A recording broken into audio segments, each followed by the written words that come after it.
I want to welcome everyone. We're going to start off our meeting with a call to order and the roll call, please. Yes, sir. Dr. Beebe? Here. Dr. Beebe is present. Ms. Bofi? Here. Ms. Bofi is present. Ms. Bradford? Ms. Bradford is present. Mr. Garvey? Mr. Gio? Present. Mr. Gio is present. Ms. Hill? Present. Ms. Hill is present. Mr. Lee? Here. Mr. Lee is present. Dr. Moranti? Present. Dr. Moranti is present. Ms. Orange Jones? Present. Ms. Orange Jones is present. Mr. Romer? Here. Mr. Romer is present. Mr. Wagasback? Here. Mr. Wagasback is present. You have a quorum. Thank you very much, members, for being here, and thank you for those in the audience. We always appreciate you being here. We want to start off the day with the invocation and the Pledge of Allegiance. The invocation will be given by Ike Hallbaugh from Calcasieu, who's brave enough to attend meetings back-to-back days, and I appreciate that. And his wife will be giving the Pledge of Allegiance, Arlene.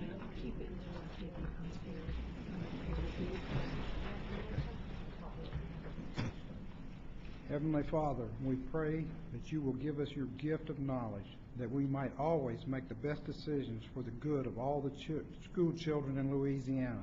We pray that you give us the wisdom to know and define our tasks, the strength to build and refine our educational goals, and the courage to persevere as necessary. We ask for your direction that we might make unselfish decisions for those we serve. We pray that all who are assembled here have a safe journey home. We thank you for all your past and present blessings. Amen. Amen.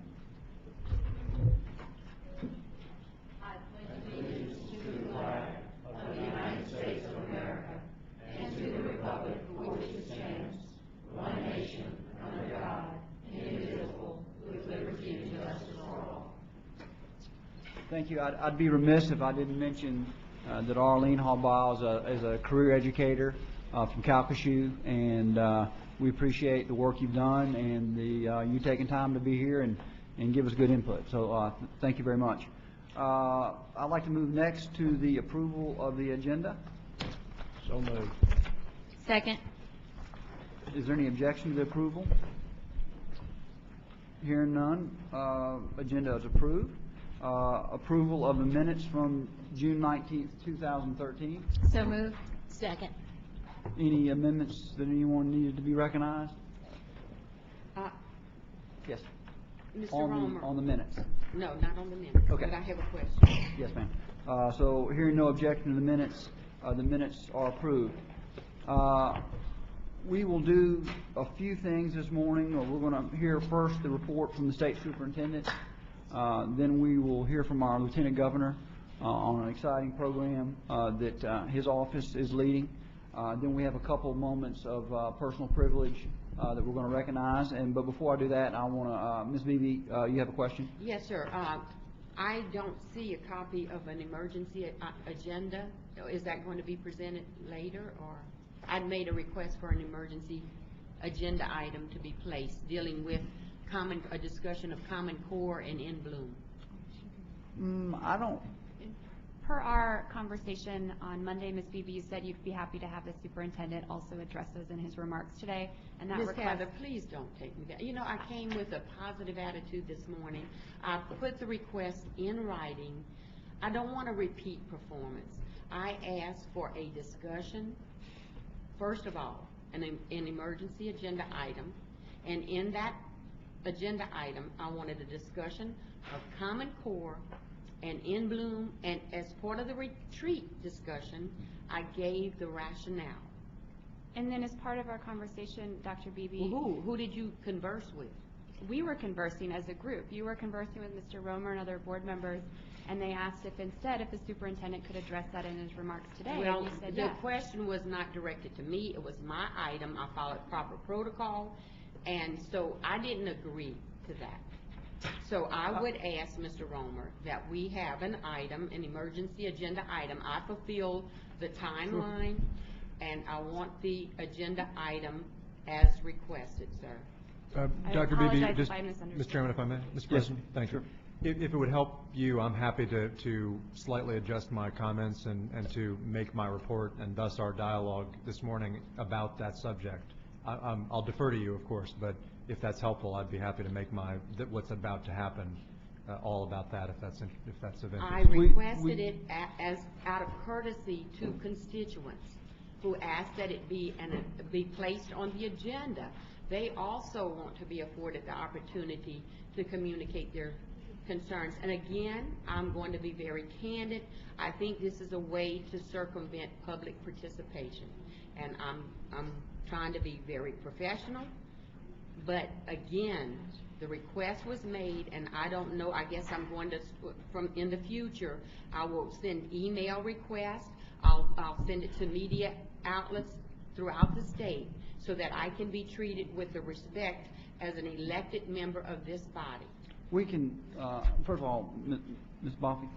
Boffey, I'm sorry. It's okay. Dr. Beebe, I can't speak for the rest of the board, but I'd like to make a motion that we address the items that Dr. Beebe is bringing up and would like to address, and by making that motion, that would give us the opportunity to have public comment. Second. Thank you, Ms. And I don't think there's any objection. There is protocol. Per state law, we have to follow the protocol. Okay, well, tell me what the protocol is. Thank you. Well, can we add, within 24 hours, we can have a unanimous vote to create an emergency agenda. Well, we just need to amend the agenda, and so here's what you just need to say. All right. So we'll amend the agenda. The administration indicates that the staff indicates that there's been a request from a board member for an item to be added to the agenda. We will add a discussion of Common Core and In Bloom. Dr. Beebe, is that correct? Yes. Consideration of discussion. We will take public comment. All this in relation to RS 42, Section 19. Public comments will be received and asked for. And we have to do a roll call vote to make sure there's no objection to such a motion.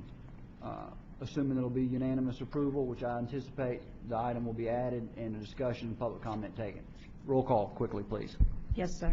And who seconded the motion? I did not hear the second. Ms. Orange Jones. Orange Jones. Okay, thank you. The motion is to amend the agenda to include a discussion on Common Core and In Bloom. Dr. Beebe? Yes. Dr. Beebe votes yes. Ms. Bofi? Yes. Ms. Bofi votes yes. Ms. Bradford? Yes. Ms. Bradford votes yes. Mr. Garvey? Mr. Garvey is absent. Mr. Gio? Yes. Mr. Gio votes yes. Ms. Hill? Yes. Ms. Hill votes yes. Mr. Lee? Yes. Mr. Lee votes yes. Dr. Moranti? Yes. Dr. Moranti votes yes. Ms. Orange Jones? Ms. Orange Jones is absent. Mr. Wegesbach? Yes. Mr. Wegesbach votes yes. Mr. Romer, do you care to vote? I'll vote yes. Mr. Romer votes yes. You have, the motion has Thank you. passed. So we will go ahead and take the it'll be last in the agenda today, but we'll take it at that point. But we'll start now with the superintendent's comments. Superintendent White. Thank you, Mr. President.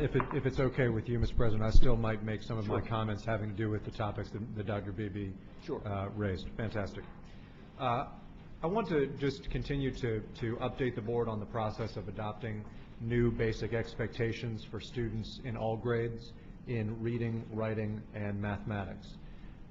As you know, because our students often lag students across the country with whom they will have to compete for jobs in the future, this board determined 3 years ago to raise basic expectations in reading, writing, and math to be on a level playing field with students from across the country. And at the same time, the board's guidance to us has been, as this board has done historically, that we are going to gradually phase in the accountabilities associated with those expectations rather than risking humiliating or denigrating educators, schools, and certainly rather than risking hurting students as we do it.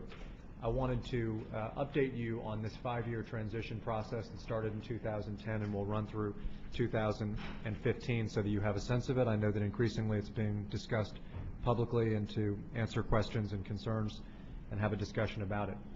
As I said, this process started in 2010 when this board adopted these new standards, these new expectations in reading, writing, and math. In 2011, the state created a transition plan so that schools and educators could be guided in this process over the course of the 5 years. In 2012, in this specific board's first term, you began passing policy to guide us through this transition, including an accountability system that would ensure that schools are kept stable and on a level playing field so that they're not unfairly punished as we raise the bar. Members, this year's letter grades have not yet been released, but the list of F-rated schools has been released, and the list of F-rated schools is down, which I think is a good thing. There were concerns, I know, from some expressed during the legislative session. Mr. President, you were in attendance at some of these sessions, that the number of F-rated schools would skyrocket because the tests were slightly more difficult last year. That, in fact, didn't happen. The number of F-rated schools is down this year. And I think, members, that is a harbinger of good things to come. I think we will see actually an increase in the overall performance of schools on scores this year, which should happen. We saw an increase in graduation rates. We saw an increase in ACT. We saw an increase in the literacy rates of students this year as well. So we should see an increase. This year's assessments, meaning the 2014 tests, will be more difficult than last year's assessments. And we have been working with educators, including 2,000 teacher leaders, at a minimum one per school, with superintendents, and the majority of superintendents have attended collaborative meetings. We have moved toward a classroom support toolbox that provides every teacher in the state with tools to plan toward these new expectations.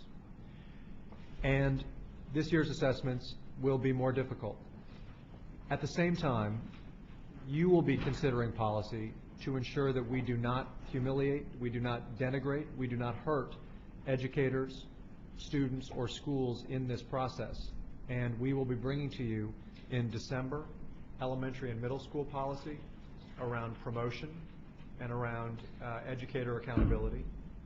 And then in January, policy around graduation requirements and around educator accountability, where we will be asking you to ensure that we keep schools on a level playing field, we keep them stable, we honor them for their past work, we don't denigrate or try to humiliate schools in the process, and instead we try to keep schools relatively constant as we go through this transition process. That means not lowering for reasons of punishment school letter grades. It means not being overly harsh on teacher evaluation.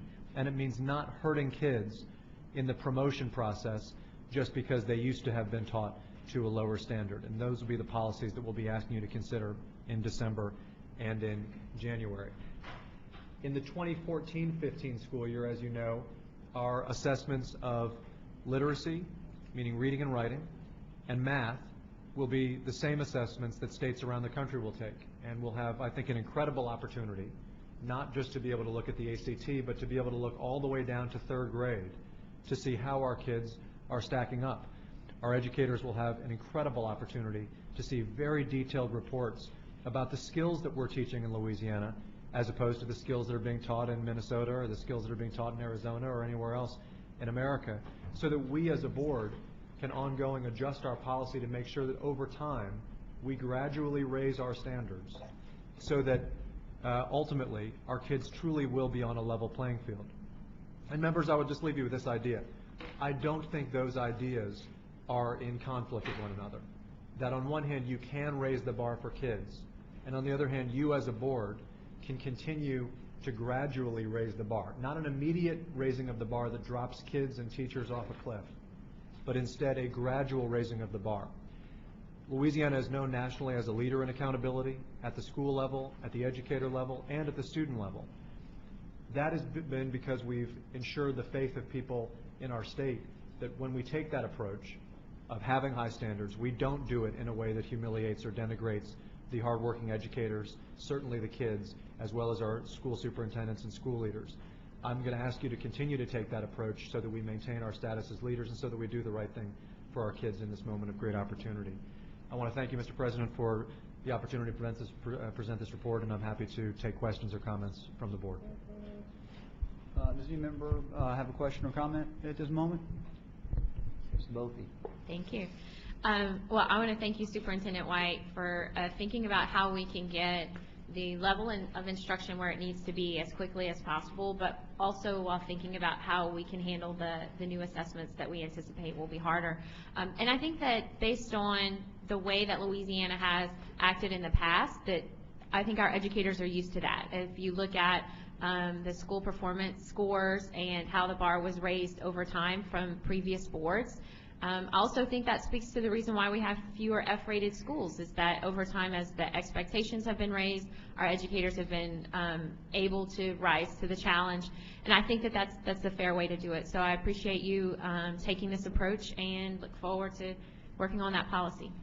Thank you. Any other members? I'll thank you, Superintendent, for your report. I will say, again, I appreciate you bringing to our attention early things that we're going to need to contemplate over the next 3 to 12 months, which you've done consistently now, and that's something that we've been working on as a board so that we can have more input and guidance, and I appreciate you once again bringing to us early things that we're going to need to contemplate in December in particular. So thank you very much. Thank you. Mr. Lee. We've all known for years that Louisiana does not measure up to the rest of the nation academically. So we know that it's been time to do something.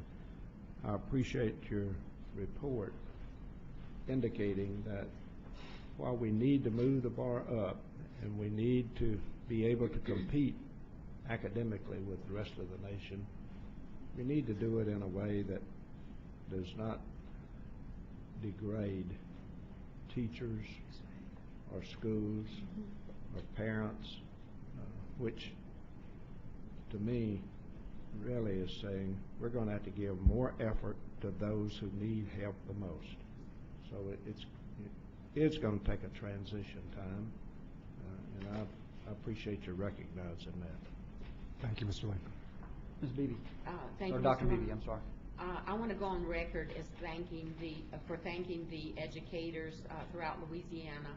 They have gone through, with regard to the education reform initiatives, they, while there could be many distractions, they have maintained the focus, and I'm proud to say that many are hardworking individuals, and that we are, just by Mr. White acknowledging the fact that we have reduced the number of F schools in Louisiana. I mean, these individuals are dedicated, and they're committed to improving student outcomes. So I think every opportunity that we have, we need to acknowledge their hard work and their effort to make the gains that we need here in Louisiana. I will concur. I appreciate that. Agreed. And I'll add this to last comment, and then we'll move on to Lieutenant Governor, who's been patient. You know, there was a concern about us doing the ACT as we did this year, and I think it ought to be noted that our students did well. Now, we want them to do better, but as a whole, they did better than we expected, and I expect they'll rise to the challenge. Our educators will rise to the challenge, and our leadership will rise to the challenge, and our students will rise to the challenge. That's the point of raising the bar. And we inevitably find out that when we raise the bar, people meet it. And so I know we all were pleased to see that we performed better on the ACT than expected for the first time. We had thousands of kids who would have, or children I should say, students who would not have taken the ACT, who took it, and not only did they take it, many of them performed quite well and actually qualified for four-year college, which they might not have otherwise even considered. So, yes, raising the bar is important, and I appreciate your approach. I appreciate everybody's comments, and I appreciate your report for today. That being said, I would like to invite the Lieutenant Governor and any that he may wish to bring with him. Lieutenant Governor is going to make a presentation on a very exciting education resource that he's working on. I want to thank you, Lieutenant Governor Darden, for being here. As one that has been traveling the state quite a bit, I appreciate the work your office is doing with our parks and with our cultural and tourism in this state. I know your budget has been a challenge, but I've seen improvement in the quality of service. So I really appreciate those things, and I appreciate you being here today. And I will give you the floor. Thank you, Mr. Chairman. Thank you, Mr. Chairman, and members. It's a pleasure to be here and take just a very few moments of your time. This is the third time I've sat before you in my capacity as a statewide official, presenting a program to you and asking for your endorsement. And it's my first time, though, I believe, with the board as presently constituted. So I'm pleased to be here and to see all of you. Thank you for the opportunity. Initially, you approved a character education curriculum patterned on the life of Eddie Robinson several years ago, and you also approved a bicentennial curriculum that was celebrated throughout 2012 across the state, and this is the third such program that we've initiated in our office, primarily because what we do in the Department of Culture, Recreation, and Tourism includes so many of the great assets of Louisiana that provide an educational opportunity for our young people in a way that creates fun and interesting and exciting and creative curricula that can be followed. And the presentation I want to make to you today is about really, I think, a vastly underappreciated but vast area of our state dealing with the Atchafalaya Basin. The Atchafalaya National Heritage Area was established in 2006, and it stretches across 14 parishes in south central Louisiana. It contains the nation's largest river basin delta with bayous and cypress swamps and marshes.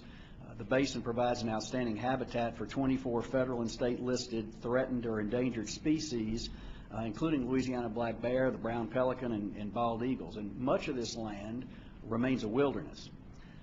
The Atchafalaya National Heritage Area is an isolated situation for those who live in the interior of the basin that enables the cultures of Native Americans, Acadians, French, African Americans who live in this basin and pass from generation to generation the cultures that represent their various backgrounds. The languages, the music traditions, the culinary arts, the handcrafts, and the lifestyle are unique today and unlike any other place in America. There's a story around every bend in the river and every corner of this ever-changing landscape, and our objective was to take advantage of that and to create an educational opportunity for young people to appreciate that this was literally in their backyards here in Louisiana. It's a place where you can still get lost. Its vastness is difficult to imagine. Its pathways blend with the watercourses, making it sometimes difficult to retrace your route. With that in mind, the Atchafalaya National Heritage Area has a series of goals. They operate within our office. And I'll pause right now and introduce to you the folks who are here in our office, because I want you to know who's behind the educational initiatives that have been created. Richard Hartley is our Director of Special Projects in the office, and he really focuses on education. As many of you know, he's a former school superintendent, a former principal who has a real passion for education. He directs a lot of our educational initiatives. Also with us today is Dee Scallon, who is a wonderful artist and storyteller and writer who has joined us to assist in our museum efforts and our educational efforts. Deborah Credur is the director of the Atchafalaya Heritage Program. Julie Wiesno is also here, who coordinated our bicentennial program, and we'll be coming back to you in a year or so as we anticipate the commemoration of the Battle of New Orleans, one of the most significant battles in the history of America that shaped the destiny of America's future, and we'll have a program designed around that as well. Kathy Berry, who is Chief of Staff in our office, and last but not least, seated next to me, Memory Seymour, who is probably one of the best, if not the best, curriculum writer in the state of Louisiana. And we're delighted to have her on our staff with a focus on trying to figure out how we can take the resources in our office and meld them into an educational opportunity for young people. And she's responsible for putting this program together. The Atchafalaya National Heritage Area goals are to maintain interpretive sites, increase public awareness, and implement programs designed to promote this area. The exceptional educational value in the Atchafalaya in illustrating and interpreting our natural and cultural themes, including river systems, bottomland and swamp ecosystems, active delta building processes, water control technology, conservation and preservation, are all things that we talk about on a daily basis here in Louisiana. They're in the news. They're things that we're concerned about as Louisianians as we look into our future, and that provides us a tremendous learning opportunity for young people as well. And the curriculum that has been developed, the themes parallel science, geography, history, math, taught at elementary through high school levels, and thus a curriculum based upon the basin creates a very unique opportunity to impact teaching and learning in Louisiana. I asked Memory to develop this curriculum as part of the 2012 bicentennial commemoration. And the resulting materials were based on research from Tulane University and the University of Rhode Island as part of a National Science Foundation partnership with the Louisiana State Museum System to construct the Katrina Living with Hurricanes exhibition in New Orleans, at the State Museum in New Orleans, which I hope you've had an opportunity to see. Activities were contributed and reviewed by certified science and history educators. This curriculum is composed of 3 manuals, each containing cross-curricular activities for elementary, middle, and high school grades. The accompanying CD introduces educators and students to the basin and serves as a resource for each manual, allowing educators to access the CD and all materials via the Atchafalaya National Heritage Area website. The 3 components to the curriculum, waterways and structures, natural resources, habitat and environment, and history and culture, all feature the components that make the basin a truly unique place in the United States of America. The instructional strategies and classroom activities are based on a topic of discussion today, the National Common Core Standards. So this program meets the Common Core Standards, as well it should. There's an emphasis on encouraging students to play an active role in documenting, investigating, interpreting, and preserving the physical and cultural features of the region. And this entire program is based on the success that we saw with the bicentennial curriculum. And as that curriculum, this program emphasizes providing hands-on materials to educators and students and training the educators to implement the programs. The Atchafalaya Commission funded the printing of educational resources to distribute to elementary, middle, and high schools in the 14 parish area encompassed by the Atchafalaya National Heritage Area. And we continue to seek additional funding to make resources available to every teacher in the state. We're also going to be conducting half-day teacher workshops at no charge to public, private schools and districts and homeschool groups through our educational department and the Atchafalaya Commission. For a nominal fee, school districts can schedule a more intensive program if they are so inclined.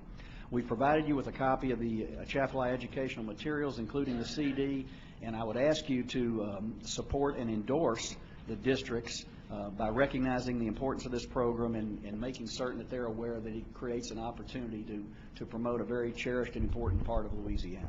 And I appreciate the opportunity to make this presentation to you, and congratulate and thank you for the work that you are doing on behalf of the people of Louisiana, and particularly the young people of our state. Thank you, Lieutenant Governor. I'm certain there will be some comments and questions. Ms. Bradford? First, I want to move that we do endorse and put our approval on this program. But I also want to thank you, Lieutenant Governor, because you have, in both of your state positions, made it a challenge, I guess, to be sure that our unique history, culture, and heritage is passed on to future generations of our state. And I think that's a great achievement, and I just want you to know that as a teacher, I appreciate it. I want to go back in the classroom and use them. And as an adult who knows the value of it, I thank you. Thank you. I second that motion. I want to speak. We also need to receive, Yeah. Ms. Bradford. Technically, it ought to be a receive and approve. Receive it. Okay. And that's the second as Yes. well? Okay. However you need it. Other comments? Okay, Ms. Bophy. Well, so I taught 8th grade Louisiana studies, and this is about the hardest week of the year for me because I'm, missing the fact that I'm not going back to school, and this makes it worse. So thank you for that. I appreciate it. And I would say I'm glad that you have been able to get the resources to make it available to teachers, and would encourage you to focus on teachers who are teaching 8th grade, because there's a really good alignment there. And I think also 3rd grade. So it's 3rd grade and 8th grade have really good alignment. And I want to appreciate, you didn't just say that you aligned to the Common Core State Standards, but I actually found it in the book. And so I get to drive across the Atchafalaya on my way here, and it's such a beautiful drive. And I'm thinking everybody else should be jealous of you in the time you get to serve as Lieutenant Governor, because you get the bicentennial, you're doing such a great job with this, you'll have the Battle in New Orleans, but then the truth is this is Louisiana, so almost any year we can find a reason, right, to celebrate our culture and our history. So thank you for taking your job so seriously, and I appreciate all the work that you and your staff have put into this. Thank you. I want to thank you as well. I mean, any other board member comment? Jay, your passion for our state is always commendable. I've always appreciated it's sincere, your efforts and your love for our state, and I appreciate that. And you're coming before our board more than once with programs to reach out to our students with that passion is very admirable. You know, we have a great state, and a lot of fascinating things to learn about our state. And I'm going to plug your other thing because I like it so much, the Pick Your Passion program that you're running as well. It's important for our students as well, which is an opportunity that you provide through your office that if you want to travel and know our state better, through a website that you provide, you can go on and learn the different things that are available for free for the most part to the public. So this looks like a great program. I'm assuming, is there any objection to receiving and endorsing? Mr. Chairman, can I just make one quick comment? I apologize. I also want to say thank you. You spent a number of years serving the state in a lot of different capacities, and your track record is tremendous, and I appreciate everything you've done. I think the second part about this is, you know, as we talk about standards and comparing nationally and making sure we're making gains in all the numerous ways, there's still a strong role for curriculum and content that is unique to Louisiana, that is developed and taught and trained locally. And I think this is a great example that we should never lose sight on while we're taking all these strong steps to be a national leader in education and everything we do. There's still a tremendous role for local content, for local unique curriculum, and nothing we've done here is going to stop opportunities like this. So I appreciate you bringing this as a perfect example of the type of things we should be looking for. So. Yeah, well, thank you. And with Memory's ability to continue producing great content like this, we're going to keep looking for ways to make certain that we're promoting Louisiana substantive content in the educational arena. Well, we appreciate it once again, you taking time to be here. It looks like a wonderful program. Very excited about it, and hearing no objection, it's received and approved. Thank you, Mr. Chairman, members. Mm-hmm. Thank you, board members, and thanks again to the Lieutenant Governor and his staff. I know y'all put a great deal of work into this. It looks tremendous. I look forward to looking at the DVD myself. So, again, thank you. Next item, please. Do you want to? Oh, I'm sorry, I did. We do have two personal privilege moments. I would like to recognize Ms. Hill first, if you're prepared, and then we'll go to Ms. Beebe. Thank you.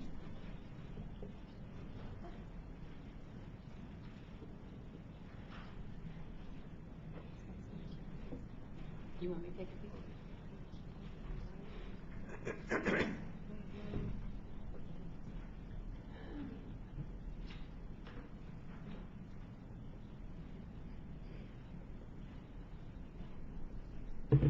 Good morning. I'm here today to recognize one of my districts that I've worked closely with throughout the 2 years that I've been a BESE member, which is East Baton Rouge Parish School District. And I'm here to recognize them for the great achievement that they have accomplished throughout the 2 years that I've been as a board member. And I wrote a speech because I really want you guys to know how grateful I am for your hard work and dedication towards our students. It's with great gratitude and honor to recognize East Baton Rouge Parish School District on their accomplishments for the 2012-2013 school year. As one of the BESE representatives of EBR School District, I'm proud to say that I represent you, your district. On behalf of the entire BESE District 8, I would like to commend the EBR school board members, superintendent, and most importantly, the students, teachers, and parents. Your ability to lead and to meet the standards, the rigorous standards of the state has been truly impressive, and the accomplishments that you guys have made throughout the 2 years that I've been a BESE rep, I want to thank you. And as I move on, today it's an honor to recognize those principals who have, which really touch me as a board member because I advocate so strongly for our children. I advocate for them to have a quality education. And in spite of what others may think, in spite of what others may say, I know that you guys are working hard to make sure that our children receive a quality education. And as I call your school name, I would like for you to stand to be recognized. There were 12 schools that increased performance scores and that are now currently out of AUS status, meaning these schools were deemed academically unacceptable. However, due to the fact that their test scores have increased, these schools are no longer under that status. So I would like for you guys to give them a round of applause for that.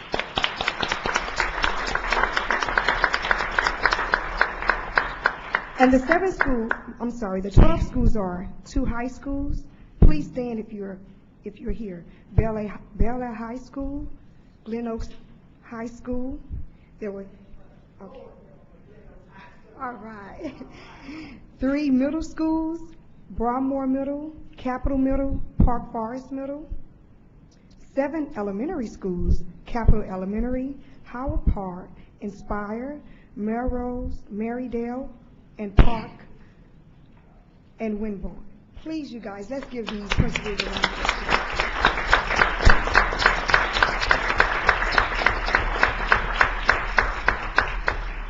Now I'd like to recognize Superintendent Bernard Taylor.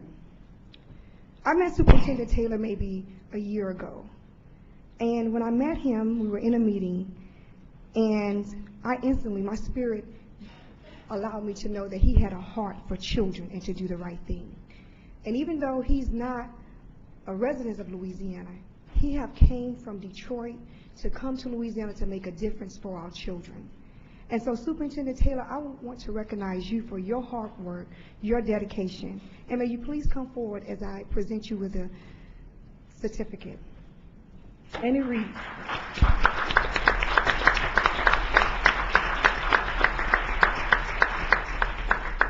Certificate of Achievement to Dr. Bernard Taylor, Superintendent of EBR School Board. I recognize you for providing leadership that enables EBR to rank 3rd of the 10 districts in the state that have increased the number of college-eligible students, as well as 12 schools from being academically unacceptable status in 2011 to 2012 school year to academically acceptable status for 2012-2013 school year. I present you with this token of appreciation.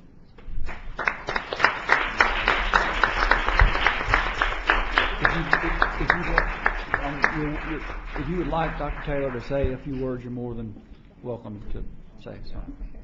Good morning. I am deeply honored and very touched by this, but I certainly feel that this is earned and warranted by those individuals who stood, by the teachers they represent, by the students they serve and teach so well, and by the parents and community that entrust their children to us. It's hard to accept individual recognition for a job that I really enjoy doing. So I'm very, very touched and humbled by this. But I think what's more important to me is that in recognizing the work of the district, you really do recognize the work of the children, their teachers, their administrators, everyone who supports them and their parents. So thank you for this, but more importantly, thank you for recognizing that our students are working and our teachers are working very, very hard to meet the very rigorous standards that you set, and we are not afraid to take those on. The Common Core, we're getting ready for it. So whatever comes our way, we're going to meet the challenge, but we're going to do it in a way that sometimes people might not necessarily understand. But know this, East Baton Rouge Parish is serious about providing a quality education for every student who we have the privilege to serve. And as long as I'm superintendent, we're going to continue to do that, because at the end of the day, if we don't do right by these children, then we don't do right by the community in which they live, and we don't do right by the state in which we're privileged to be. And I am a resident of Louisiana. I have the taxes to prove it. So it's a pleasure for me to be here, and I am grateful to Representative Hill, who on the first day of school was bright and early with me at Glen Oaks High School. So we had a great morning. And thank you all for the privilege to be here. President Romer, Superintendent White, board members, thank you for this recognition of our district. And to the people who I get to work with, thank you so much for just setting the stage for the great work that's going on every day in our classrooms. Thank you all so much.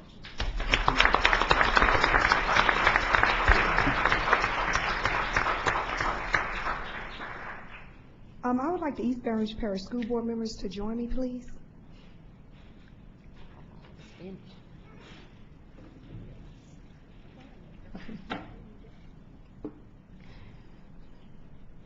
And as they move forward, I would just like to say I've had the opportunity to participate in several meetings, and it's been very knowledgeable and very informative for me on the state level, going to the district level, and to listen to some of the challenges that they are faced with on a day-to-day basis. But I would like to recognize each and every one of you, because you guys make a difference. You set the policies for our children. You work hard for our children. And the policies that you set impact our children. So I want to thank you for your hard work on the board and doing a great job. But I have a certificate of appreciation for the board as a whole, and it reads, East Baton Rouge Parish School District, I recognize you for ranking 3rd of the district for the students that has increased academically on the ACT standards, and for removing 12 schools from academically unacceptable status in 2011-2012 school years to academically acceptable status for 2012-2013 school year. And I want you to know that it's because of you guys. It's because each and every one of you that cares for our community and our students. That's why we're here today. So thank you so much. Keep working hard, could continue to work together, because without you, our schools and our community would have not made a difference. So thank you so much. If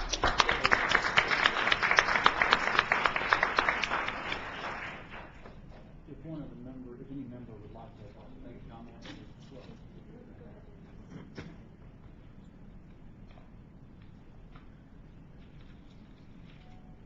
Well, on behalf of the entire school system and my fellow board members that are here and the ones that aren't here, thank you very much for the recognition of this what we consider to be tremendous accomplishment. But I have to really echo Ms. Hill's words, and that is that this goes to the teachers, it goes to the principals, it goes to the parents, and it goes to the kids. That's how we're going to build a stronger community. That's how we're going to really save a generation of children and provide the kind of educational impact that we need to as a district. I really appreciate your involvement in our district. I know you're there at the meetings all the time, God bless you, and I know you're there in our schools, and I really appreciate the work that you do. I thank you so much, and again, on behalf of the board, I want to say thank you, and thank you all for the work that you do in working with us. Thanks a lot.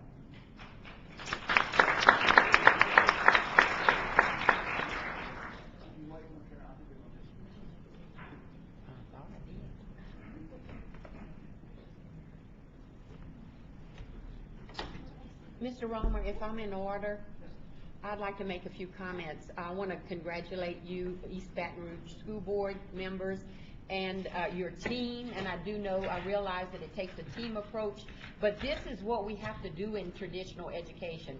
We have to market success, and we have to bring to light that we are making the gains that are needed. Just trust in us, public. We can do it with the support, so I applaud you. Keep up the great work. And thank you, Ms. Hill, for bringing this to our attention.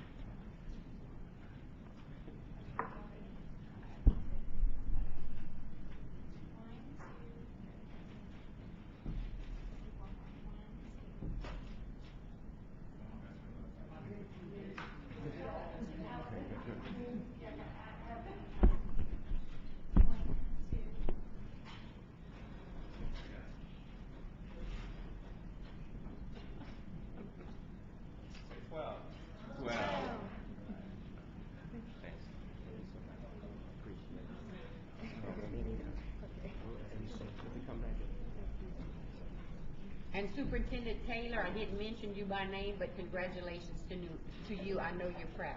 And I am very much so.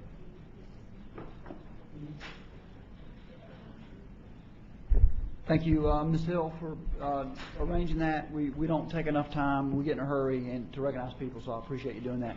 Ms. Beebe, I believe you have a personal privilege as well. Thank you, Mr. Romer. I will need a member of BESE staff. Unfortunately, the person I want to recognize today is unable to be here because she's at UL at Lafayette registering. She's registering for her classes fall semester. And you know, oftentimes, there are those who will say that members of this board, particularly me, members of traditional systems, are part of the status quo. We don't want to, we reject, or we're resistant to change. But I will say that I am elated to be here as a superintendent of St. Martin Parish School System, where there is the opportunity for students to be a part of the traditional system, as well as having choice opportunities. In the St. Martin Parish School System, as Mr. White often alludes to, there is a virtual learning program. Fortunately for the young lady that I have pictured on the screen, last board meeting we recognized her. She's Jacqueline Fett, age 16. She was enrolled at Robridge High School. She was also a part-time worker for a fast food chain. And this tells me that success comes to those who desire it. Those students wanting success, they have to be committed. They have to desire it. This young lady, and I'm so excited that she has a desire to attend college. She is going to work towards the completion of a biology degree. She has aspirations to become, to enter the medical profession. She wants to be a doctor. Again, age 16, and she made these accomplishments through her participation in traditional courses as well as the virtual learning. It's a blended model, and again, I am for responsible reform.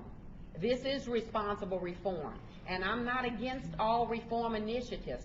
However, I want to stress within this system, within the St. Martin Parish School System, there is an accountability component. Students enroll in our virtual learning. There are teachers hired. They facilitate the assessments of coursework. And I just think it's a wonderful opportunity for our superintendents of traditional systems. If you haven't thought about the virtual program in this sense, please consider it. And again, I won't delay. I just wish Jacqueline could have been here today. Her parents are Eric Fett, and the mother is Loretta Degater. But I am presenting her this certificate of recognition with the BESE seal because of her outstanding accomplishment. Again, showing, age 16, completed the 27 Carnegie units, not skipping a beat. Today, she's at UL registering for courses. So I applaud her, and I just wanted you as BESE members to be aware that we did recognize her within the St. Martin Parish School System, and I have been meeting with students within the school system. I've been speaking to high school students. I've been celebrating Jacqueline's success, and I've been encouraging students to take advantage of the program afforded to them, where there is a waiver of seat time. And I talk about work ethics and encourage them to pursue the advantages offered to them. So for those who say I am an anti-education reformer, this is evidence that I support programs such as these in place, where there is an accountability component. Thank you. Thank you, Dr. Beebe, and we wish she could have been here as well to hear that. That was an excellent report, and we appreciate you highlighting that the advantage she took of the opportunities you provide her. So we appreciate that. Does any other board member have a comment? Mr. Wagensback. Mr. President, not to go too much longer, but I think my mom would slap me in the back of the head if I didn't say this real quick. And so I should have recognized yesterday, but Patrice Pujol is here. She's leading the Superintendent Association. I've known Patrice a long time. Going to work with her on the MFP task force. I know she does a fantastic job. Smarts, toughness, leadership, everything wrapped up in her role there. And so I just wanted to say welcome to BESE. Look forward to working with you this year. And thanks for everything you do in Ascension. So. Thank you. Any further comments? Again, Dr. Beebe, we appreciate that presentation and the work you're doing. Let's move to the next item. The next item is board committee reports. Item 5.1, academic goals and instructional improvement committee. Ms. Bofi? On behalf of the Academic Goals and Instructional Improvement Committee, I move to approve motions 1 through 9, noting that motions 7, 8, and 9 are notices of intent. There's a motion. Is there a second? There's a second by Mr. Gill. Is there any objection?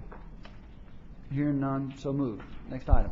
The next item is item 5.2, Administration and Finance Committee. Mr. Gio? On behalf of the Administration and Finance Committee, I move to approve motions 1 through 39 and 49 through 51, pulling motion 40 and noting that motion 45 is a notice of intent. Second. There's a motion and there's a second by Ms. Orange-Jones. Is there any objection to that motion?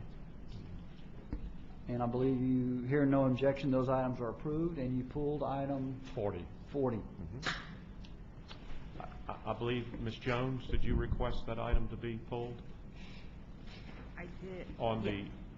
I did. I believe it was school turnaround, innovation turnaround, or is it? It's this committee. It's this one? Yes, I would like to pull that item. And If we could just clarify the item. In this book. It's on page 17 behind 5.2, item 40, I believe, and I'll read it. It says, on motion of Mr. Romer, seconded by Mr. Wagasback, the Administration and Finance Committee recommends that the board authorize, and then it has I suppose y'all want me to read the bullets. Is everyone following where we are? Mm-hmm. Yes. It has to do with the Public Benefit Corporation. That's correct. Ms. Orange-Jones. And so I want to leave that motion as it is. I want to add another motion. You would like to amend the motion? I would like to, no, it's actually not an amending. It's a separate motion. Okay. Yeah, Related to this item. related to this item. So we have to pull it, and then I'd like that as a separate motion. So do you want to make that motion now? Yes, I would love Okay. to. I want to make a motion that our board directs the Recovery School District to appear before the East New Orleans Neighborhood Advisory Commission before the formation of any final policy, decision, or guidelines with respect to architectural plans and designs for the Bundy Road facility. A second. There's a motion and there's a second by Ms. Bradford. Question? Mr. Garvey. Yes. Is this intended to apply to interior architectural designs? Because my understanding is that most of the work is going to be done inside the building to renovate it, not on the outside. Actually, I think it could have to do with interior designs. I just think that that I'd like to see the RSD work in partnership with this particular advisory commission to determine the actual architectural process. And when you're dealing with the renovation, there's probably a ton of redesign, and are you asking that every time there's a redesign that No, I'm not. RSD reappear? No, absolutely not. I do think there is likely an initial meeting that can happen between the RSD and this commission to, before we formulate the policy or decision. I just want to direct the RSD to actually follow up with that particular commission and then come back and then report back to the And then unless there's a significant redesign, that they would not need to come back for a simple redesign. Well, I and don't appear know again. exactly what I don't know enough. This is outside of the purview of. I can't tell the distinction between simple design versus complex design. What I'd really like to see happen is I just think our board should direct the RSD to be able to go in front of this commission and report back to us on that. Okay, I'm getting an indication that the RSD is okay with this and it's not going to cause too much No, problems. this is not meant to delay unintentionally or anything like that. I just think there are many stakeholder groups in that area that could be of very useful consideration in this process to us. Any other comments or questions? We actually need to, this is a new motion, so we need to take care of this motion and come back to item 40, action, and approve it as well. Was that a question, Ms. Bradford? Or you? No, so we have a motion. I believe we have a second. Ms. Beebe.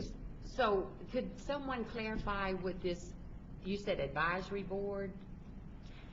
there is a New Orleans Neighborhood Advisory Commission that are very vested stakeholders in that part of the city that I want to ensure the RSD has the opportunity to actually meet with and consult with before we as a board make any final decisions. Yeah, and I strongly concur with that recommendation. Ms. Rowe? Yes, Ms. Hill. I would just like to say, as far as the representative of New Orleans, I'd like to thank you for making sure that the community and the community leaders are engaged in this process. And so I would just like to, I strongly support your motion. Thank you very much. Mr. Wags, do you have any last second comment you'd like to make again, or are you? I just think Kira does a great job every day, so it doesn't surprise me this motion's come up. Is there any objection to the motion? Do we need the motion reread? Is everybody good? Any objection? Hear no objection, so moved. Now, I would like a motion from Mr. Gio to approve item 40 if possible. I move that item 40 on the Admin and Finance Committee is approved. A second. And there's a second. Is there any objection to that motion? Hearing none, so moved. Next item. The next item is 5.3, the HE public hearing. Ms. Bofi?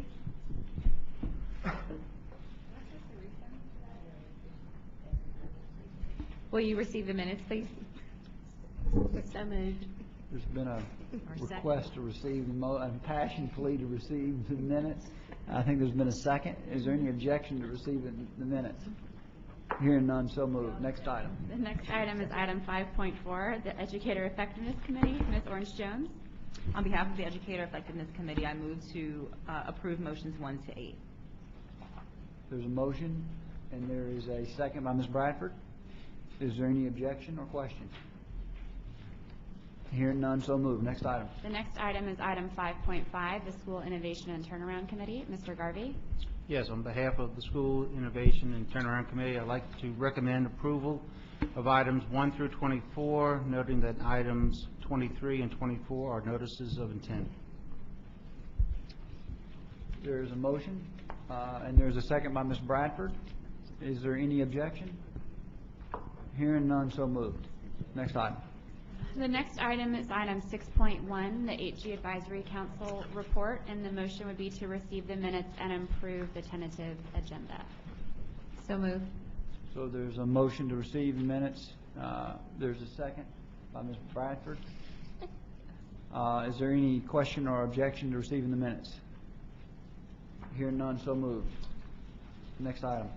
The next item is item 7.1, consideration of approving new faculty, course offerings, and textbooks for fiscal year 2013 to 2014 for the Louisiana School for Math, Science, and the Arts. You'll find this behind tab 7.1. So moved. Motion by Mr. Lee, seconded by Ms. Bofi to approve. Is there, does anyone have a question? Is there any objection? Hearing none, so moved. Next item. The next item is item 7.3, consideration of executive session relative to litigation concerning St. John the Baptist Parish School Board versus State of Louisiana et al., 19th Judicial District Court, docket number C622693, section 24. Thank you. Prior to going into executive session, the President asked for a motion to go into executive discussion. Litigation concerning the St. John the Baptist Parish School Board. Could I have such a motion? A motion by Ms. Gill, second by Ms. Beebe. The board will ask for a roll call motion to go into executive session. It does require a 2/3 vote of members to go into session. Yes, sir. Dr. Beebe? Yes. Dr. Beebe votes yes. Ms. Bofi? Yes. Ms. Bofi votes yes. Ms. Bradford? Yes. Ms. Bradford votes yes. Mr. Garvey? Yes. Mr. Garvey votes yes. Mr. Gio? Yes. Mr. Gio votes yes. Ms. Hill? Yes. Ms. Hill votes yes. Mr. Lee? Yes. Mr. Lee votes yes. Dr. Moranti? Yes. Dr. Moranti votes yes. Ms. Orange-Jones? Yes. Ms. Orange-Jones votes yes. Mr. Wagisback? Yes. Mr. Wagisback votes yes. Mr. Romer, do you care to vote? Yes. Mr. Romer votes yes. I will remind the public that no votes will be taken in the executive session, and we will return shortly. Thank you.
Just receive.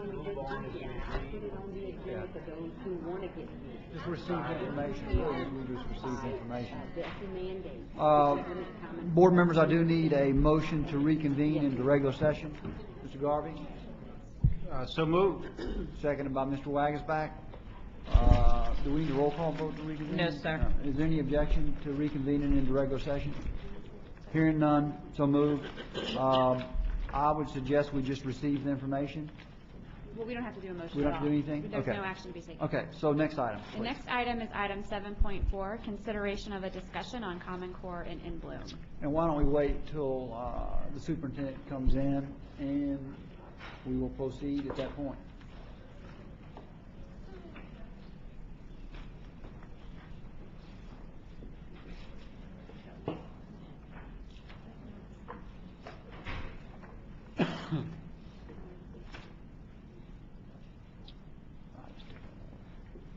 We do have a number of speakers today on this item, but why don't we first have a little discussion, then I will invite speakers to come forward.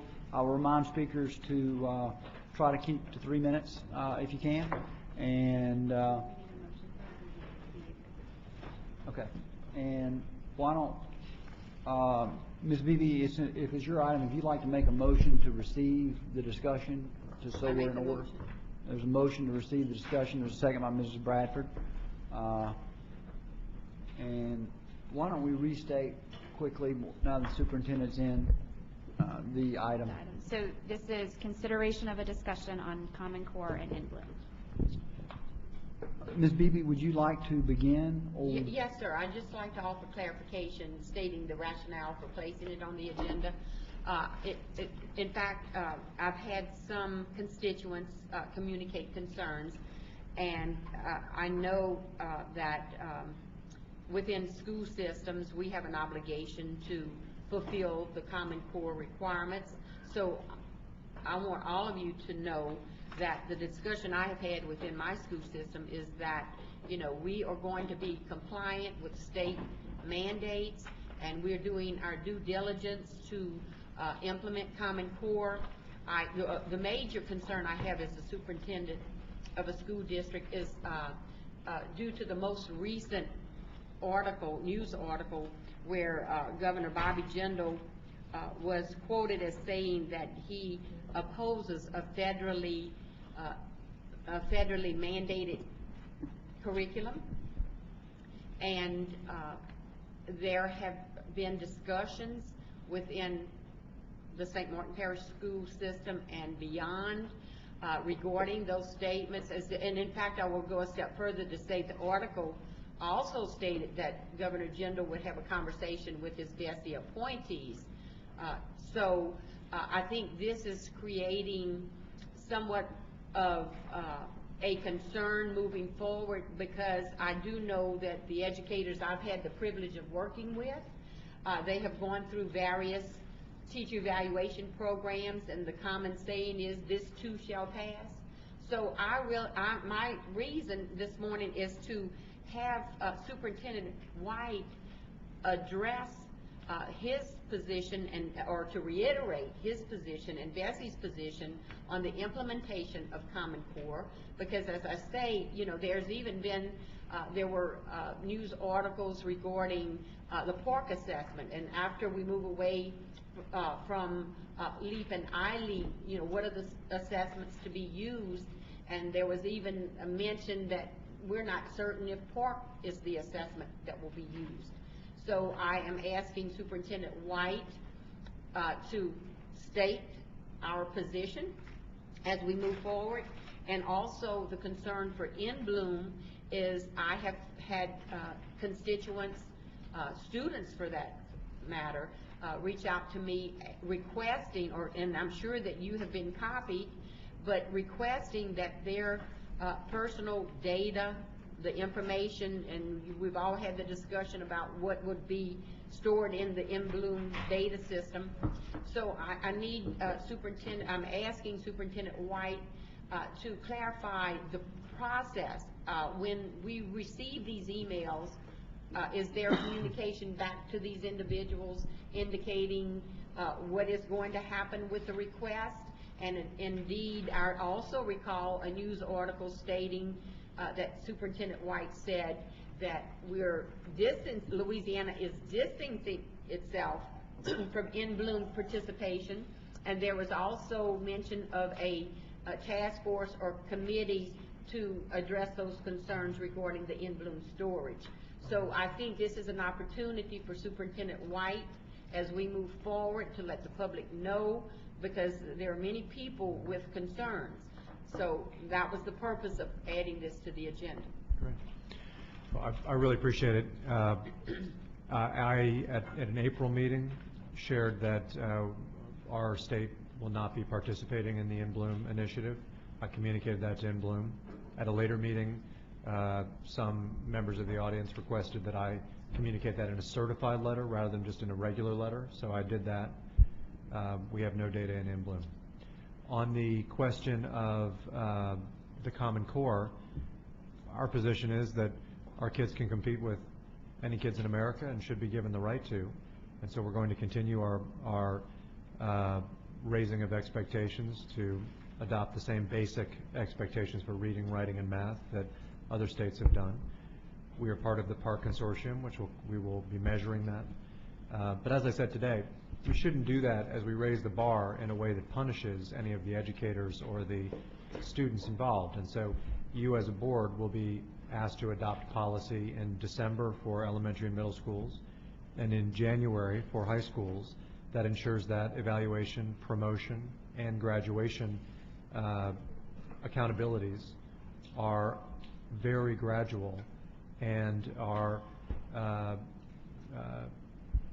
ensure that no one is unnecessarily hurt just as we raise the bar.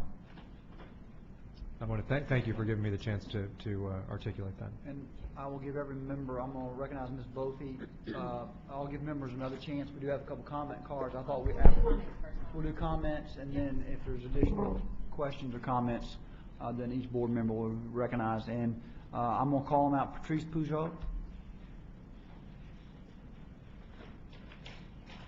And Mike Falk, if you would like to, Superintendent Falk, Superintendent Pujol, I should say, Scott Richard, if you all would like to come down, you're welcome, or you're certainly welcome to wave your... I've encouraged our chairman to fill up the seat so we can go from one to the next. I just want to say that... Would you mind? I know you, and everyone else does know you. Just state your name for the record, please. Sure. Patrice Pujol, Superintendent of Schools in Ascension Parish and President of the State Superintendents Association. I just want to go on record that it is indeed imperative that our students have the opportunity to accept the challenge of Common Core as we think about the fact that in today's global economy, our kids have to compete not just here in Louisiana, not even just across our nation, but across the entire world. And if our kids are going to be competitive, then they have got to have the same reading, writing, and mathematics standards that are common across our country, and indeed these have been normed across the world. And so I think that is imperative.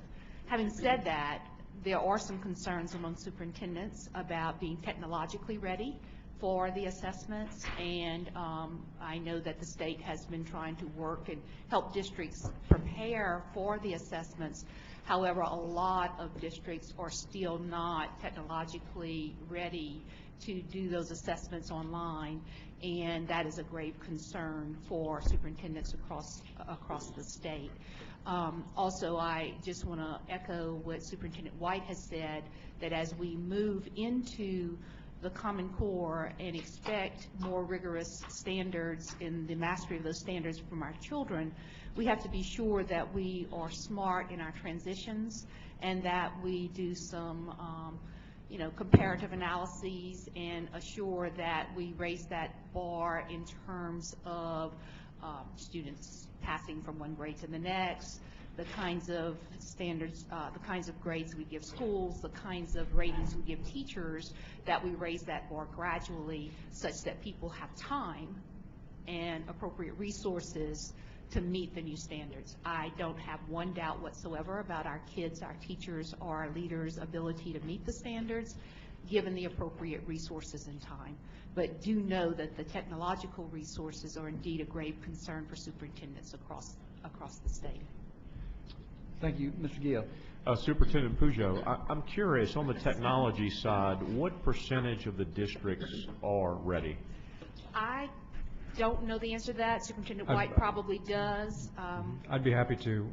We're actually releasing a report next week. And so because that release, the data are not yet final, I don't want to share the exact results, but I can tell you that the results are very positive. At the same time, I will also tell you that I've communicated to Superintendent Pujo and Superintendent Falk, and I believe to Mr. Richard, but I'm going to check my memory on this, that I believe there is more that our state can do, and I look forward to joining in advocacy with the School Board Association and the Superintendent Association for steps that we believe policymakers can take to avail our schools of the resources that they need. Even in districts that are ready, having gone through the pilot last spring for the more rigorous assessments we're going to have, some of which those were done online in the elementary school. We were one of the first districts that were said to be ready, but it took a lot of person power to reposition technology and schedule it out such that all of the kids could have the right instrument in their hands at the right time. Sure. So, there's a lot that goes with a transition to online assessment that districts have to be prepared for. Thanks so much for your comments. Sure. Mr. Garvey? Yes, I had a question for the superintendent. Which one? The big one, the one up here, but you can stay if you'd like. You might have a comment. Do you know roughly how much this move to the Common Core technology is going to cost on average per student? And I'm wondering about costs that would not be otherwise incurred. There are some costs, I think, in moving to Common Core that would be incurred anyway, new textbooks and stuff like that would replace old textbooks anyway, but the new costs. Well, to be honest, Mr. Garvey, I'm reticent to say that there are any new costs beyond those that should be expected. Now, that's not to say that there aren't real costs to districts in buying technology. There are. And by the way, I want to commend the two districts in front of us. They have, and the taxpayers of those districts, they have made their schools technology rich, not for the sake of a test, but because it's the right thing to do in the 21st century. And that's really what I would suggest we focus on. Please know that every year in our state we spend $50 million on paper textbooks. $50 million on paper textbooks. That's $100 per child. Now, a tablet only costs $200, $250. A tablet is updatable on a minute-to-minute basis in terms of updating textbooks, in terms of teachers being able to download lessons. Teachers don't plan anymore on just the binders that we used to open. They plan on laptop computers. They deliver their instruction through smart boards. And I think we have to be real that we are still, in many instances, spending money in an old school way. And second, that technology is not a matter of one test on one day. Technology is just a matter of day-to-day life. We need to be honest that in too many cases today, the only hours of the day that our kids spend not completely connected to the internet are the times when they're asleep and the times when they're in school. And that needs to change, irrespective of whether there's an assessment. So I guess I want to resist the idea that there are technology costs that are associated with the test that go beyond those that should be associated with day-to-day life. Second, if I could just brief you on what the standard is for the test. The minimum standard is a 7-to-1 ratio in terms of student to computer, and the operating system expectation is Windows 7. Windows 7 was introduced nearly 10 years ago. And a 7-to-1 student to computer ratio is something that anyone on this board is vastly inferior to what we would expect of our workplaces and probably in many cases our home lives. So I say all of that to highlight for you, not to diminish remotely what Superintendent Pujo said, which is right. There is a concern. But it's a concern in light of the fact that we educators, and I was a part of it too, only 15 years ago I was writing lessons by hand. we are behind relative to other industries. And that's not anyone's fault, but we are a little behind and we're catching up. And so the concern is totally legitimate, but let's not lose sight of the fact that whether it's the legal world, the construction world, the hospital world, they are ahead of us right now in purchasing technology, and we're catching up. Thank you. To comment on that, I was surprised to learn that some of the districts, some of the school districts in my BESE district didn't have a 7-to-1 or 1-to-7 ratio of computers to students already. And I was surprised to hear that moving to that ratio, which I would have expected, was being blamed on Common Core. The cost of moving to that was being blamed on Common Core, and I didn't think it was the proper place to place the blame. So I agree largely with what you said. Thank you. Thank you. Ms. Hill, and I'll work my way down. Okay. I have a question and a concern. My question is that the board, we're gearing to move away from textbooks to computers, correct? I think, superintendents they're closer to the action than any one of us, but other than Dr. Beebe, but I think teachers are making that choice, and I think parents are making that choice on their own. There are innovative districts like the 1-to-1, and by the way, I just want to continue. What's going on in Ascension on technology, and I don't want to speak for you, but it's not, I've talked to the teachers, it's not being done because of a test, it's being done because it's the right thing to do. They have pilots of schools that are literally going 1-to-1. Now, I think the taxpayers have been very generous, and I think you have visionary leadership. But that wouldn't happen if the teachers weren't saying this is something that we want to work with. And so I think, frankly, it's not this board or me, it's the teachers that are really leading this. Okay, well, I guess my concern would be because I represent rural parishes in very impoverished areas, that if we do adopt that concept, that we also look into those districts and those parishes that are not equipped in reference to internet resources, even our children, because even though we as individuals are able to have their resources, there are many children out there that don't have their resources, are not able to go home and have computers or have internet. And so I think that's something that we need to make sure that we think about as we move forward. And like, for example, Ascension Parish, they're very fortunate because they have a strong tax base.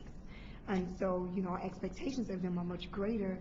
But when you look at an area like St. Helena, which is very impoverished, and their tax base is not as great as Ascension, those are the challenges. And when I think about those children, I don't want them to be left behind, but I want to make sure that they have the resources to keep up and to do as well as the students in Ascension Parish as well.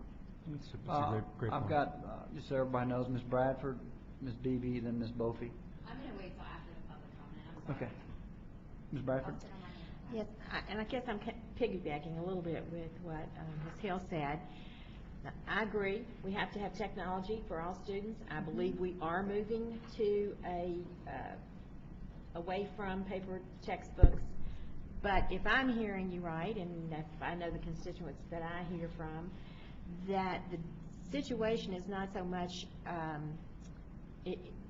future or need or for technology, but it's like right now, what are we going to do? How are we going to hold those districts accountable who simply cannot arrange for this technology for this time?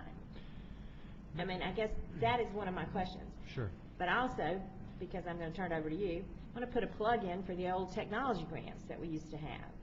I don't know if they were AGs. I don't know if it was state dollars. I don't know exactly where the funds came from. Was it AG?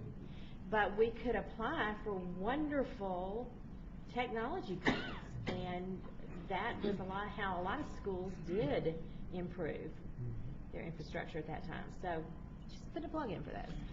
I'll turn it to you. Sure. Our technology surveys, and by the way, I want to echo, I think Ms. Hill's concerns are very valid, and it has, in my view, again, not much to do with these tests. It's about what children deserve and not forsaking the rural environments. The challenge in a rural environment today is actually has nothing to do with whether or not they can get computers sent to their doorstep. They can do that. It's really a question of the broadband. And, we're not strangers to this issue in our state. This is something that we need to solve. I believe that working with the School Board Association and Mr. Richard, working with the Superintendent's Association and Superintendent Peugeot and Superintendent Falk, we will solve this issue. I believe there are steps that policymakers can take. We're already seeing tremendous progress. There'll be a study released next week that will indicate every 6 months we do this report. We started a year ago with only 2 districts in the state, one of which was Ascension, fully ready to implement. We are in a different universe from where we were a year ago on this question. So districts are making the changes necessary. But I do believe that there are steps we can take as a state in the area of broadband that will allow our kids to have access to what they deserve. Every child deserves a computer and an internet accessible computer. Members, we do have a few other speakers. I'll give you the opportunity to speak now if you wish, or we can listen and then speak. Ms. Beebe, it's totally up to you. While it's fresh Sure. up here, okay. We also want to point out to Superintendent White, I think President Obama with E-rate, I think there are some policy changes coming down from the federal level, but piggybacking what, or concurring with Ms. Hill and Ms. Bradford, with regard to the impoverished districts, and I don't think it is it's just not those impoverished districts, it's those districts that are lacking the support of taxpayers, and I think we have an obligation, and I appreciate the fact that you mentioned, Superintendent White, that, you know, the success, those districts who are capable, it is attributed to taxpayer support. And I can think of one neighboring district, you know, they've had bond proposals submitted to the public and opposition to that. So again, I feel we have to appeal to the taxpayers. You know, if we're wanting to hold our traditional systems accountable, then we need to support those things that are critical to student success. I will also add that in the St. Martin Parish school system, I'm grateful to the taxpayers for their support, but we have allocated $4.4 million to infrastructure to put us where we need to be regarding the assessments, the park assessments. So it is going to be greatly challenging to many school systems, and you know, I think we need to be proactive in ways in which we can assist those school systems that don't have the means to meet those requirements. And that's my point. Mr. Wagersback. I would just want to point out, I think in light of this conversation, it's very relevant that yesterday we spent a lot of time talking about an MFP task force and what are some of the issues that task force is going to address. And you know, to me, we spend about $3.5 billion every year on the MFP, and we need to make sure we're doing it the right way that's going to produce results for the kids and empower the teachers to do the job they need to do. I don't know all the answers. I think the task force is going to spend a lot of manpower and woman power trying to make sure we find that solution. And so, but I think what's relevant here, I mean, one of the first orders for that task force is going to be not just what's the long-term solution, how we get the formula right, but also we've got some near-term dollars. How best do we spend them? The legislature this year put like what, a $68 million in addition to the formula that's not really figured out how to be spent. I think technology, I think teacher compensation, whatever the important issues are, we need to talk near term in that task force and say, hey, look, there's some extra dollars here. Is this a good use of these to help districts on some of these technology upgrades? Are there other uses? I don't know the answer, but I think we've got to sit at the table and figure out, we've got extra money in the formula right now that we got to figure out the best way to spend. So before we start saying, let's go get more tax dollars, I would urge us to at least take the time to go through this task force and say, are we spending this $3.5 billion correctly today? Is there other ways to spend it? And also, this extra $68 million that was added, how best do we use that maybe to address at least partially some of this need we're seeing on technology? So I think it's very relevant to the task force we talked about yesterday. Mr. Falk, and I'll come back to board members again.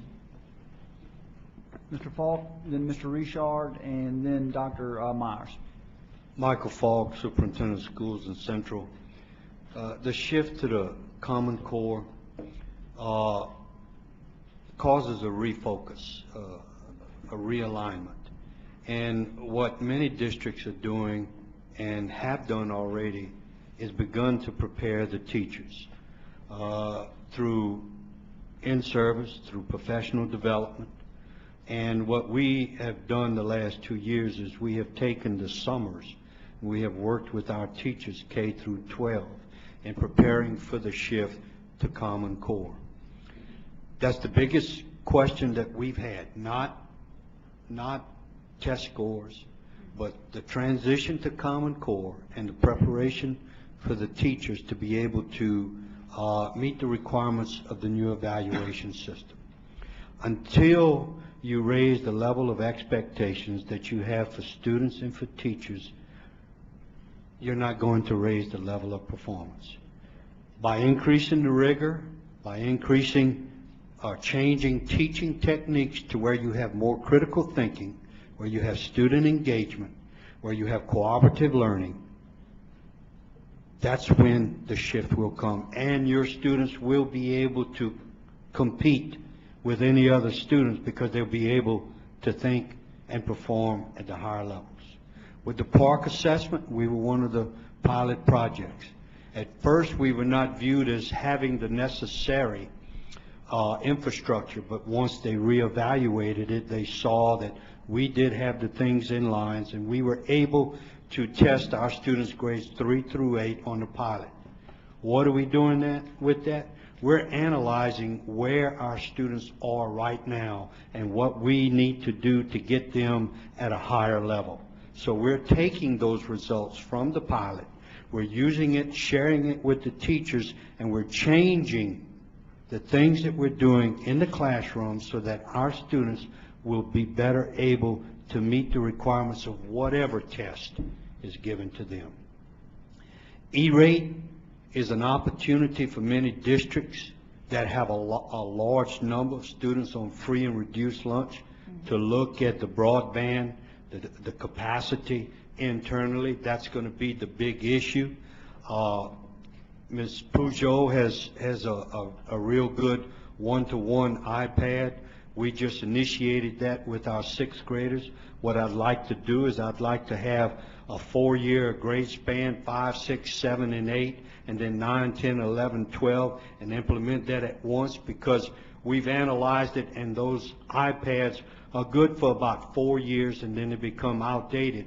So you get the high school students to have one all the 4 years they're in high school, and then you get those elementary students all the way through middle school, and then you open them up at the high school. So you have a continuation, and you have a development of students and teachers in keeping up with the technology and using it to change instruction and to change learning.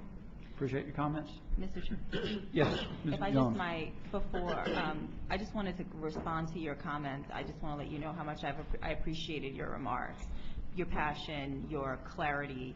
I just there's nothing left to say after you've just said that, so I don't even want to do anything to change that. But really, I just want to thank you for your leadership and your commitment to this. Thank you. Also want to go ahead and ask Keith Chatelaine to come down, and he'll be given an opportunity as well. Mr. Richard. Thank you, President Romer. Scott Richard, Louisiana School Boards Association. Thank you for all the commentary this morning regarding this issue.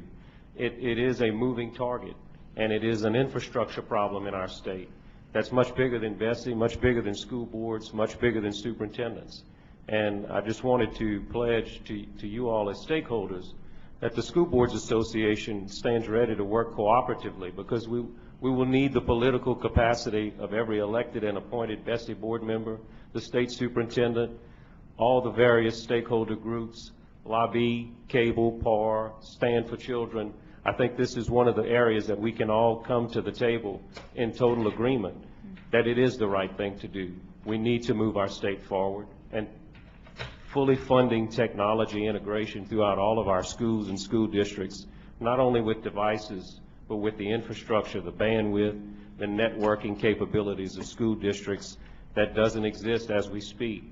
Those are all priorities that we need to take into account, especially in regards to the MFP task force and other funding sources that may be available out there from other entities besides government entities.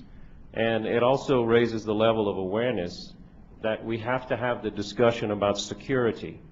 The In Bloom issue, if anything, raised the level of awareness of many folks that there has to be a discussion as any entity in private business or public government entities move into the technology age, technology security with precious student information that shouldn't be shared across the airwaves needs to be a part of technology plans.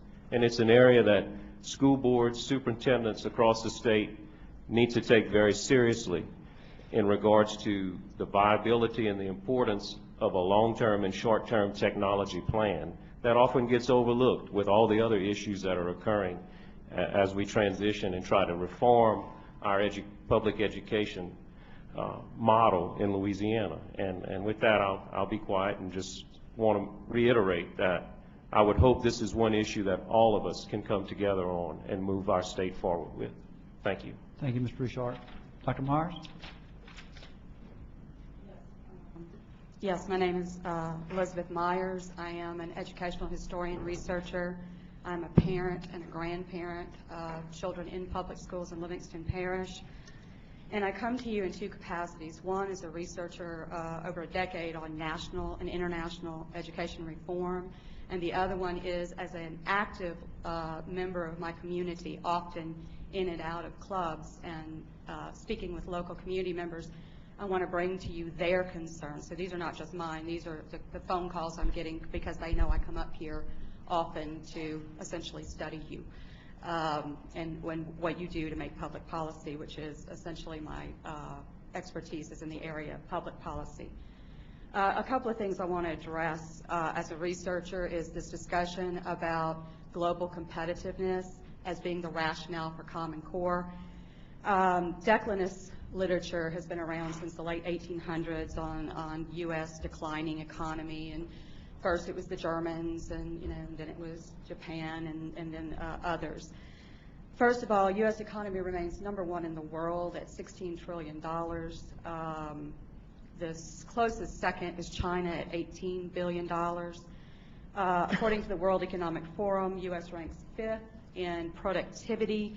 One of the reasons we have dropped in their ranking of productivity, and there are a number of reasons, but the one that stuck out to me that I see more often is the continued criticism of public and private institutions by business community.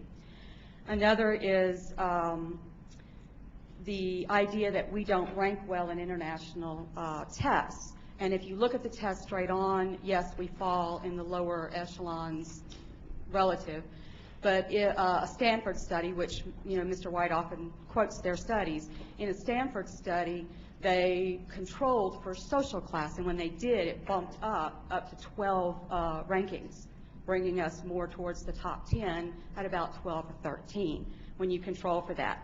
In contrast to that, of the 35 developed countries that were done in another report, United States, as a developed country with a $16 trillion budget, ranks 34th out of 35th in child well-being, with 1 out of 5 children being in poverty in this country. The other thing is that's given to me, and I hear a lot, is that we need STEM workers, that we need more people to fill STEM jobs, that there are just not enough STEM workers. Research is coming out that there is a particular program by the federal government that has actually impacted STEM workers in this country, and that's the H-1B visa program, which right now is being debated in the U.S. Congress to be doubled. What that does is it allows foreign workers to come in and, quote, replace American workers if they don't meet the requirement of the company, essentially at lower cost.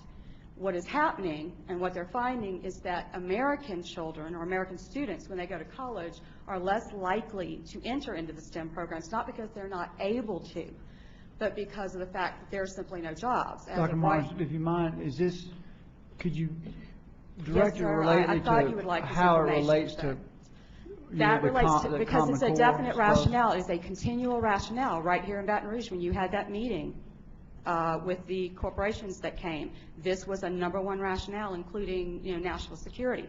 I am trying to say that there are other factors going on than just whether or not we are globally competitive. I will move on from that and go to the constituent concerns. One of the concerns brought to me is how the Common Core was developed. There are numerous videos, there are numerous things that you can look at, so I will just get to the point of what a lot of the constituents are concerned with. Number one is that this was developed by two private trade organizations out of Washington, D.C., with heavily funded by the Gates Foundation. Another is that the assessments are being developed under the auspice of the federal government. There are plenty of documents to support that. That is concerning a lot of people because they're saying that ultimately, what I hear is, oh, well, it's just standards. It's not, it's not the curriculum. Well, essentially, this is Bill Gates' quote directly from the 2009 Conference of State Legislatures. Identifying common standards is just the starting point. We'll know if this effort has succeeded when the curriculum and the tests are aligned to these standards. When the tests are aligned to the common standards, the curriculum will line up as well. For the first time, there will be a large uniform base of customers. His quote can be looked at online during that meeting. This is something verifiable. And if I just one more, if you don't mind. Thank you. They asked me to bring this to you. Sure. I'm trying to do this. The two things that are concerning them besides that is the In Bloom, and then there is another grant that they have gotten wind of that we have not heard in this BESE meeting. I come often. You see me often. And I haven't heard anything about it, and yet I have the grant number from the Federal Labor Department. Essentially, it's called the Workforce Data Quality Initiative, and according to a report, LDOE is part of that, as well as several other agencies in Louisiana are a part of this database. Not only am I concerned about that because I have a special needs child and I don't need his information in a workforce database that could affect his future, but these parents are concerned about their information getting in, not only into In Bloom, but ultimately finding its way to this workforce initiative. Those are the concerns, big concerns. There's more, but those are the big concerns being brought to me by the people that I speak with in my community. Thank you. Thank you. I appreciate your comments. It'll be Keith Chatelaine, then Wayne Free, and then Catherine Goplett. Sorry about that. Mr. Romer. Yes. I would ask Ms. Beth, or actually Ms. Beth has brought up this workforce initiative, and I would ask, and she's indicated that the LDOE is a part of that initiative.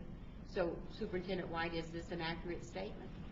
It's not, but it's not entirely inaccurate. We have, it is a grant that's been awarded to many states' workforce commissions, and I'm sure you don't disagree with that. We have a workforce commission that is building a database to try to organize the information as to who's in the workforce, and they have asked the federal government's financial assistance. I have not spoken with Mr. Isink, who runs the workforce commission, about it. But they ask us then for information as to who went to school where and other, just names of students and so on that have graduated from schools so that they have an accurate database. We have agreements with other state agencies to share information about which schools we have, who's in the schools, and so on. I'm happy to provide the board a report of this or anything else, but it's out of the Workforce Commission. They have with the Department of Labor at the federal level, they have an agreement, and I think she's referring to, not inaccurately, that we have a data sharing agreement with them as we do with other agencies. Let me give another example. Child and Family Services. They run all of the, they license child care centers, for example. Well, we need to have information as to who's in their child care centers, and we have a data sharing agreement with them. Health and hospitals, they run Head Start. They oversee the regulation on Head Start. We have to have some ability to communicate with them about these things too. So I'm happy to provide the board a report, but it's not an initiative we're involved in. It's that we have an agreement with that agency and the Workforce Commission as we do with others. It's the Workforce Commission's grant. It's out of the Department of Labor. Okay, but so I'm assuming that it would be the student's identity, the name, social security number, grade, the school from which that student graduated. I'm happy to provide the board a report with all information that we share with any other state agency. But it's important when you do need to understand where are kids going when they graduate from our high schools, who is coming into our kindergartens. We for better or for worse, other agencies oversee those things, and we need to work with them to share information, and that's, I believe, what the doctor is referencing. I'm not saying she's wrong. but it is not an initiative we're involved in. It's a Workforce Commission initiative, and she's right that we do have a information sharing agreement with many state agencies. Well, could you provide that report for the next meeting, please? I'd be happy to. Thank you. Thank you. Mr. Chatelain. Keith Chatelain, Great Enrollment's Tea Party. In December 2011, the Federal Department of Education released 58 pages of proposed changes to FERPA law without congressional approval. Now, the Department of Education believes these changes adopted in this final regulation provide clarification on many and important issues that have arisen over time with regards to the FERPA applies to the SLDS and to other requests for data on student progress. These changes were adopted in January 2012. One, to remove the requirement for the parental consent before personally identifiable student information is released. And number two, to change the definition of who can receive student data. Rather than to very limited list of need to know, the student information now to be released to anyone who's involved in education, research, and the workforce. Now, I know Mr. White mentioned the fact that he had signed a letter to get us out of Emblem. Well, the thing is, we had sent out a Freedom of Information Act to get this. We haven't received it yet. So I appreciate if possibly I could give you a card and you could send us a copy of that. And my other point of view was that how can we assure our children privacy information protected according to FERPA law when the law has changed? Mm-hmm. And that's it. Thank you. I appreciate your points. I will mention that, in fact, I believe it was at the last board meeting, it may have been previous, that we take your concerns very seriously, as does the superintendent, and all the BESE members have expressed the same concern. And in fact, we're working to try to form a kind of a blue ribbon, I may not be articulating it exactly right, a group that would say what are the best practices to ensure privacy. So your concerns are well placed, and we do take them seriously, and certainly through the report that the superintendent gives us and over the next few months, hopefully we'll hear more and more definition of how Louisiana is going to make sure we take care of Louisiana interests. So. And I understand, no disrespect, because I'm going to give this card to Ms. White. Please forgive me a copy of that. But last time I came here, months and months ago, and I brought up about Emblem, and I was told it's great. You know, nothing wrong with this, nothing to see here.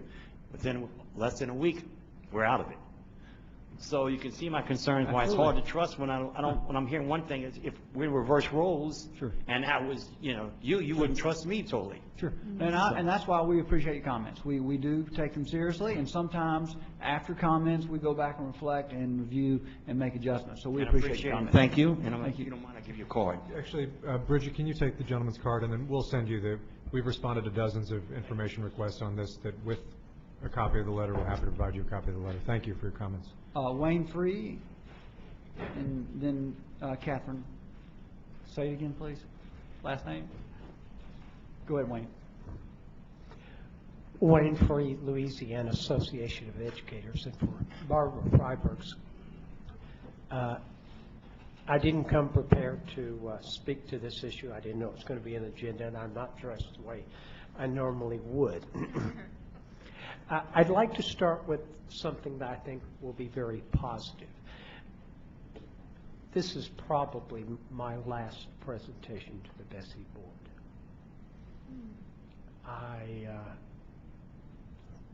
After 10 years of being here, it's time for me to spend more time with my family and grandchildren.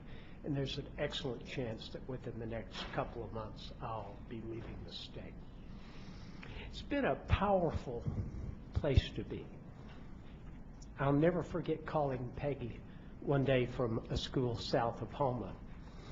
And she said, "Now, where are you?" And I said, "I'm about an hour and a half south of Nolens." And she said, "There's nothing an hour and a half south of New Orleans." And I said, "Well, actually, there is." And in my process, I've worked all across the state, and I've seen a lot of wonderful things and a lot of negatives. In terms of the Common Core, there's a lot of strength there. and a lot of good things there. And there are a lot of negatives, just like there are in any curriculum. If you put too much emphasis on focusing on certain kinds of reading, you're going to have problems. If you put emphasis on this or that, you're always going to have strengths and weaknesses. It's not any different from all the other curriculums we've worked with over time.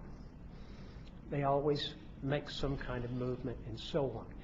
The biggest weakness is how we use the assessment process, and that's going to be critical.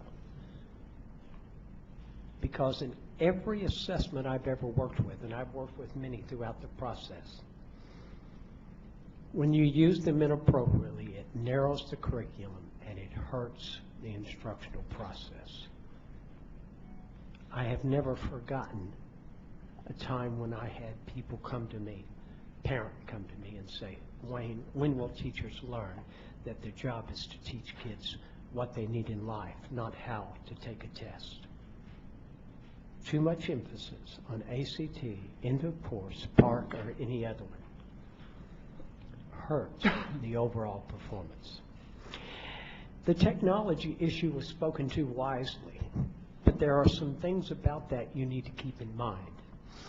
I noticed during that process that at least half the people in the audience were using their smartphones and their pads and not paying attention to anything that was going on here.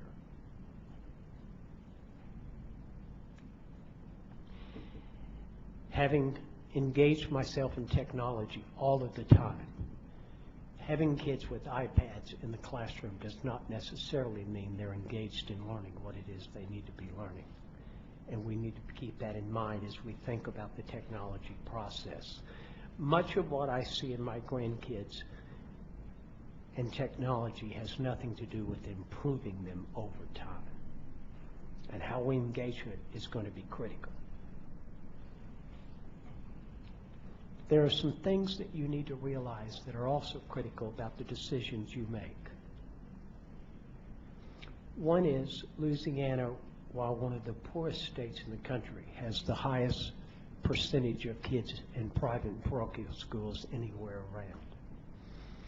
When you take out 15+% of the kids who are from the families with the highest income, your overall scores at the state level drop dramatically.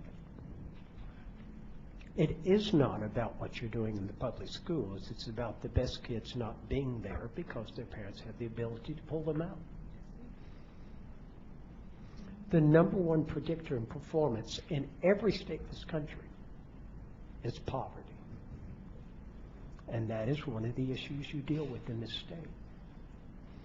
Mr. Free, And all of those, I will get there very quickly. I've reminded a few I other understand. speakers, and I want to remind you, if you could wrap it up, that'd be great. And I'd hate for our Because last I interaction not to understand- include me cutting you off, so. You know, I understand that, and I had hoped to be out here an hour ago. That's true for y'all too.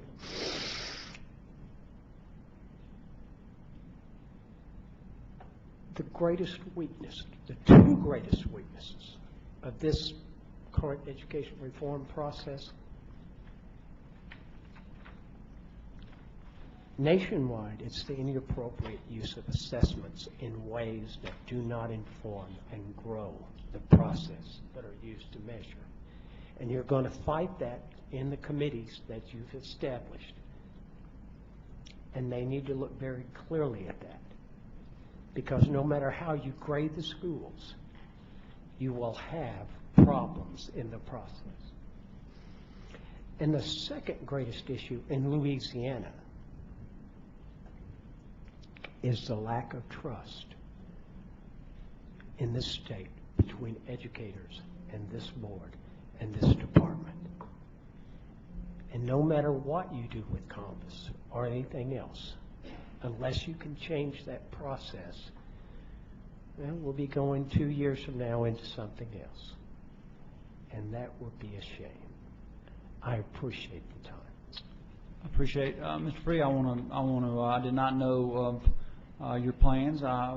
You and I have not seen eye to eye on every issue, but we've had a cordial relationship, and I appreciate it, and I certainly appreciate your time. I appreciate anybody's time, but in particular, since this may be your last, I hope it's not your last, but it may be, we appreciate the time you do put in. Thank you very much.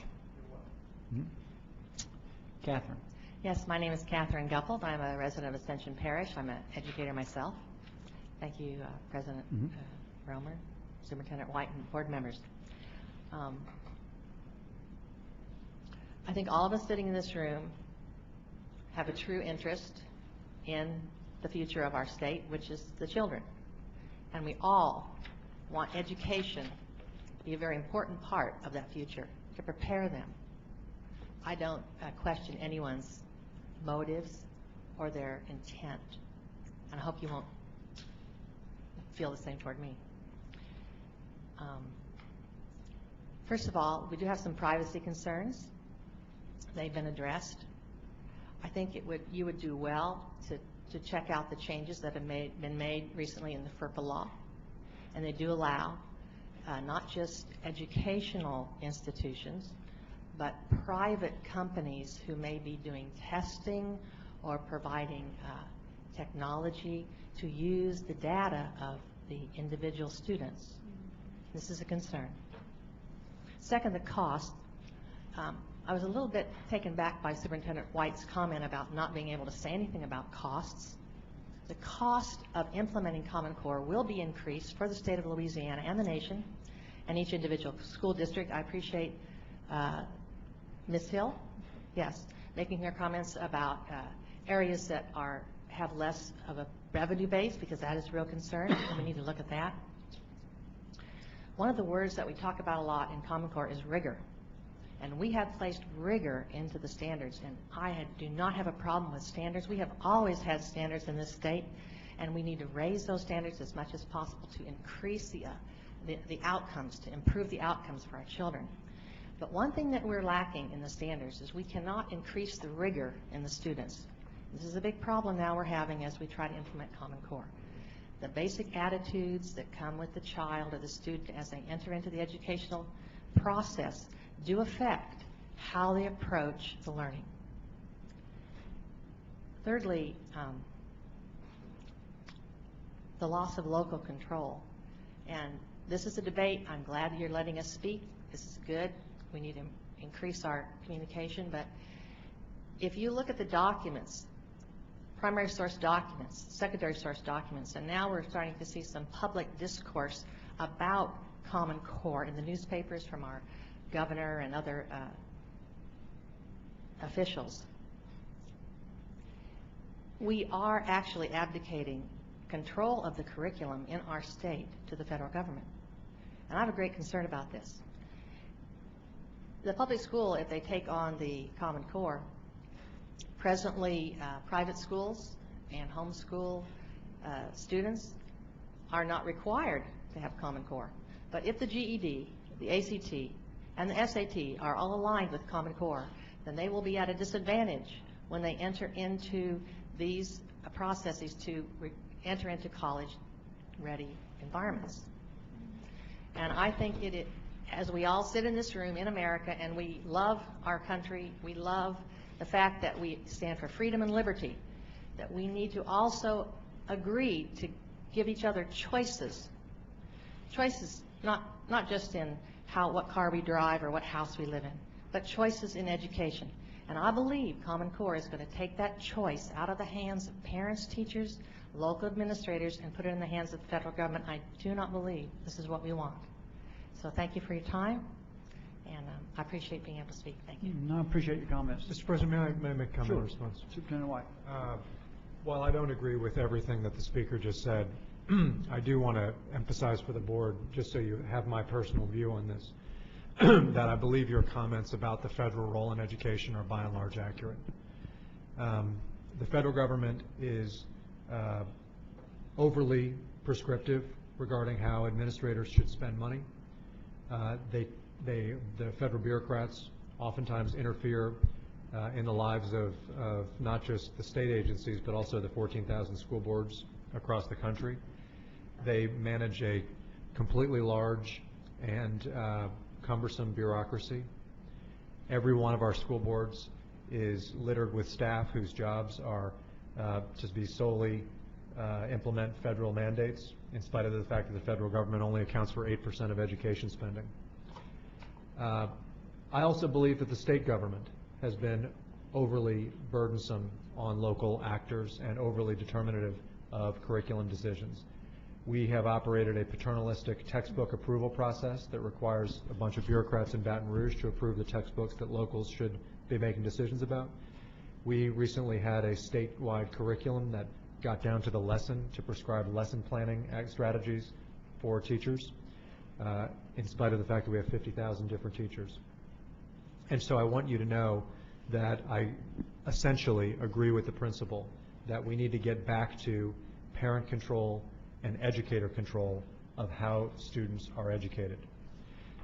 The one area in which I do disagree is that, and I can tell you that that's why Louisiana has gone further than any state in the country in terms of making flexible federal dollars so that local educators can use them, in terms of simplifying the federal monitoring process so we have one cycle of monitoring rather than 27 different cycles of federal monitoring, which we used to have.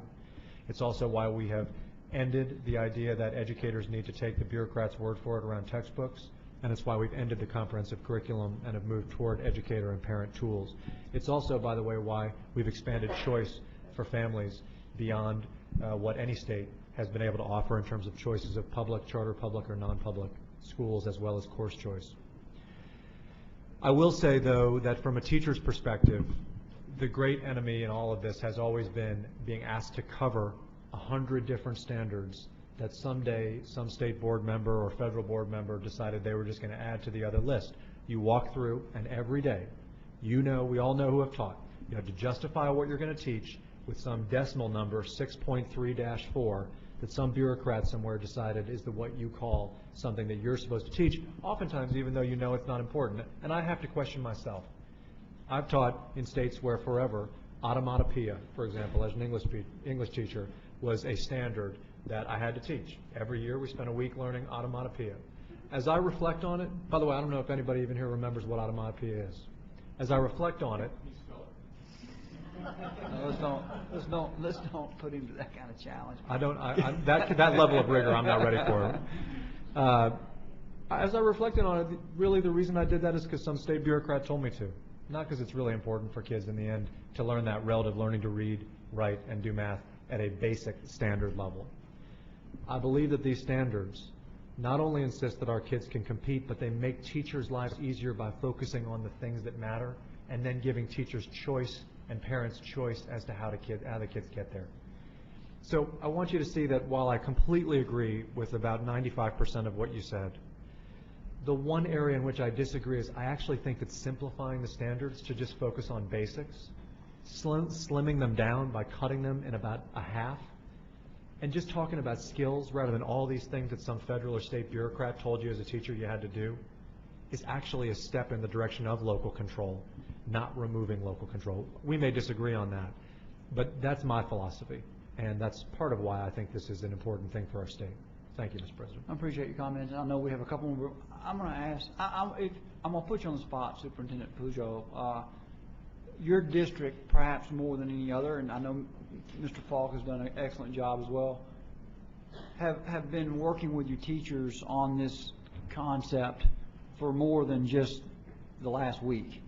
Can you give us some, and just briefly, I don't want it to be long, your experience thus far and the acceptance and what you think it does or does not do for your district, positively or negatively for that matter?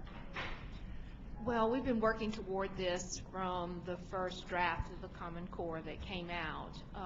And basically what Common Core does in ELA with reading and writing is it requires that kids read more complex text, and instead of writing about the what they did over the summer, that indeed they are analyzing those complex texts and having to write analytically towards what those texts are saying.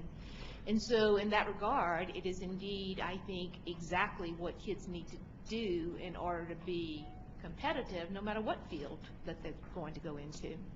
In terms of mathematics, it requires that students have a much deeper understanding of mathematics than we have had before.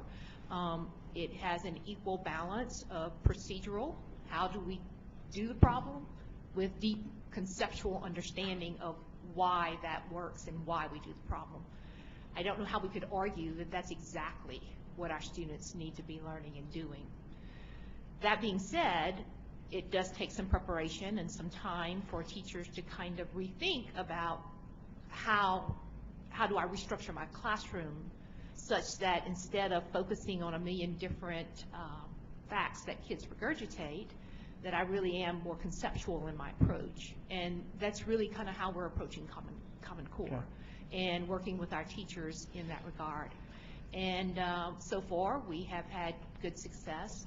When I talk with kindergarten, first and second grade teachers who have been most immediately impacted by the implementation of Common Core, they tell me it's the hardest work they've done in their lives, but that our kids are reading and writing at unprecedented levels.